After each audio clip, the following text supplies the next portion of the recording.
শুভ সকাল। আজকের গল্পের নাম রোনাল্ড। হ্যালো বন্ধুরা, সকলে কেমন আছো? আশা করি তোমরা সবাই ভালো আছো। রূপকথার জাদুর দুয়ারে তোমাদেরকে স্বাগতম।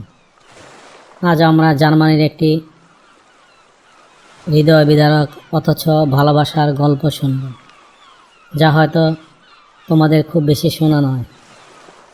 রোনাল্ডের কাহিনী। এটি প্রেম, বিশ্বাসঘাতকতা এবং চিরন্তন অপেক্ষার এক বিয়োগান্তক উপাখ্যান। একদা এক দেশে এক যুবক ও এক যুবতী বাস করত, যারা একে অপরকে গভীরভাবে ভালোবাসত। যুবকটি ছিল খুব সাহসী ও নীতিবান, যার নাম ছিল রোনাল্ড, আর যুবতীর ছিল এক রাজকন্যার মতো সুন্দরী। তারা ঠিক করল তারা বিয়ে করবে, কিন্তু যুবতীটির বাবা ছিলেন একজন জাদুকর। তিনি রোনাল্ডোকে পছন্দ করতেন না এবং চাইতেন না যে তার মেয়ে তাকে বিয়ে করুক। তাই তিনি তাদের বিবাহে বাধা দিলেন। বাবা জানতেন রোনাল্ডো তার মেয়েকে কতটা ভালোবাসে, তাই তিনি কৌশলের আশ্রয় নিলেন। জাদুকর তার মেয়েকে একটি অদ্ভুত আদেশ দিলেন: যদি তুমি রোনাল্ডোকে বিয়ে করতে চাও, তবে তোমাকে অবশ্যই এমন এক কাজ করতে হবে যা সে কল্পনাও করতে পারবে না। তোমাকে 1 বছরের জন্য আমার কাছ থেকে দূরে থাকতে হবে, এবং এই 1 বছর সে তোমাকে খুঁজেও পাবে না। রাজকন্যা জানত তার বাবা আসলে তাদের আলাদা করতে চাচ্ছেন, কিন্তু বাবার আদেশ মানা ছাড়া তার উপায় ছিল না। দুঃখী রাজকন্যা রোনাল্ডোর কাছে বিদায় নিয়ে বাবার জাদুর মাধ্যমে অদৃশ্য হয়ে গেল। রোনাল্ড তার প্রিয়তমাকে হারিয়ে পাগল হয়ে গেল। সে দিনের পর দিন, মাসের পর মাস তার প্রিয়তমাকে খুঁজতে লাগল। সে গ্রাম থেকে গ্রামান্তরে ঘুরল, পাহাড় থেকে পাহাড়ে চড়ল, বন থেকে বনে ফিরল, কিন্তু তার প্রিয়তমার কোনো খোঁজ পেল না।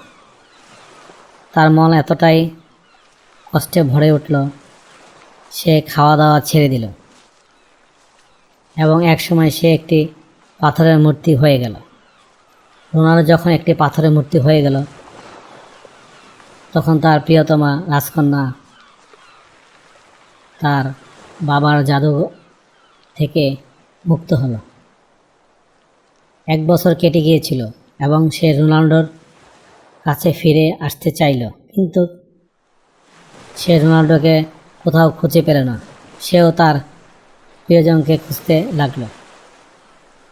দিনের পর দিন সে রোনাল্ডোকে খুঁজতে লাগলো। অবশেষে সে একটি বনের মধ্যে একটি গির্জা দেখতে পেল। গির্জার কাছে এসে সে দেখল একটি পাথরের মূর্তি দাঁড়িয়ে আছে। মূর্তিটি ছিল তার প্রিয় রোনাল্ডোর। সে বুঝতে পারল তার প্রিয়তম তাকে খুঁজতে খুঁজতে এতটাই হতাশ হয়ে গিয়েছিল যে সে পাথরের মূর্তি হয়ে গেছে।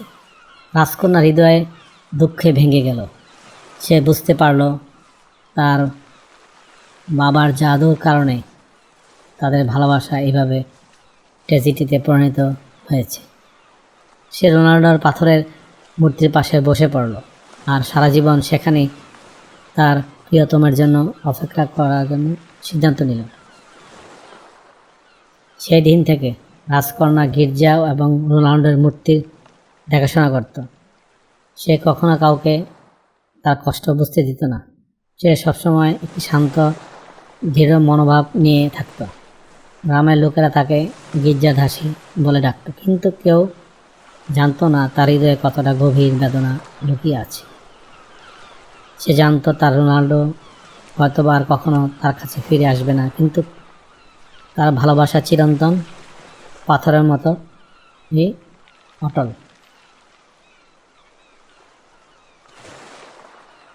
প্রতিদিন সেই মূর্তির পাশে বসে বছর পর বছর কেটে যেত, আর ভালোবাসা এক বিন্দুও কমতো না।